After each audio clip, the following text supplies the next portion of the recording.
live in a world that is teeming with stories.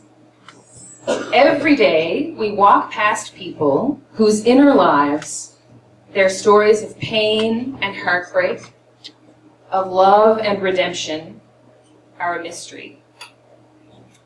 I will tell you just one of those hidden stories, a story of two friends. They were both good friends of mine. Mary was a woman of mystery.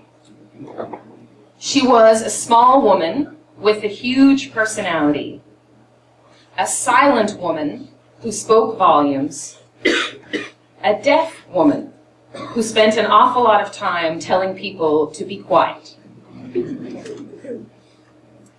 Mary knew more than her share of suffering and pain.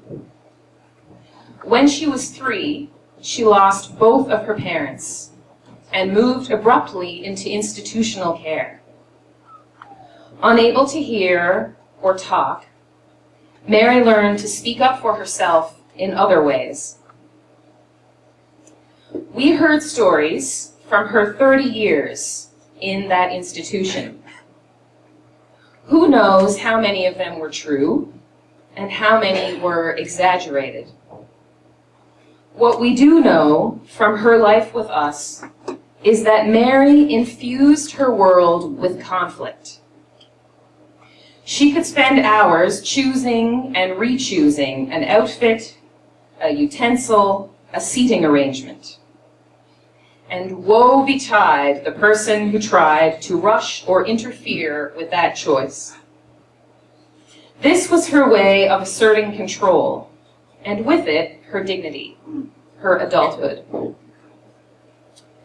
Many people who knew Mary over her 2 decades at L'Arche were actually afraid of her, nervous of the inevitable disagreements.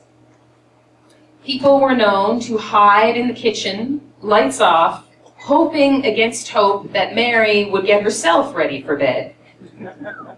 Others were held hostage in their cars, Mary refusing to exit the front seat, despite the best efforts of a crowd of assistants surrounding the vehicle. And Mary left her mark, literally, on many of the assistants who supported her over the years. But as Mary aged, the hard edges of her personality softened. She became increasingly a woman of vulnerability, a woman who liked hand and foot massages, who drew people to snuggle on the couch, who graced so many with her gentle smile and her tender hugs. She let go of the details, of finding every hole in every sock or every chip in every plate, and chose instead to focus on the bigger things, loving and being loved, holding hands with friends, teaching the young assistants at L'Arche how to be tender. Janet was a woman of character, a woman of charisma. Well loved by her own family, she moved in as the founding member of L'Arche Cape Breton and became the house mummy to a whole community. She was a lover of music and also a great performer. At any opportunity, she would find the closest thing to a microphone, a ladle, a rolling pin, a hairbrush, and sing, "It's a workin' man I am," with unequaled passion and gusto. Janet was a woman with dignity and an inalienable sense of self-worth. She also knew how to be silly. She made people laugh with her stories and her one-liners. "My nephew is in the army. What's he do for a living? He shoots people." Janet hated the rain, and she hated thunder even more. If the radio forecast included either, Janet would growl, "That weatherman should be shot. We should take him to Lewisburg."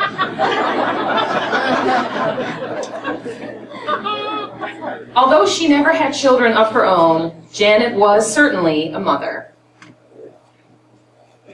She lovingly and firmly babysat more than a dozen children over her time with L'Arche, and she tickled and wrestled and snuggled in love with every one of them. These two women, small in stature, but immense in personality, formed the heart and the backbone of L'Arche Cape Breton for decades. Their silly jokes taught us to laugh and not to take ourselves too seriously. Their stubbornness taught us not only how to stand up for ourselves, but how to respect others who did the same. Their tenderness taught us how to be gentle with the fragility of others. Most of all, their enduring and faithful friendship taught us the meaning of love. When Janet was coming to the end of her life, no longer able to speak or eat or leave her bed, we sat with her around the clock, keeping her comfortable, telling stories to her and about her, and doing our best to ease her passage from this life to the next.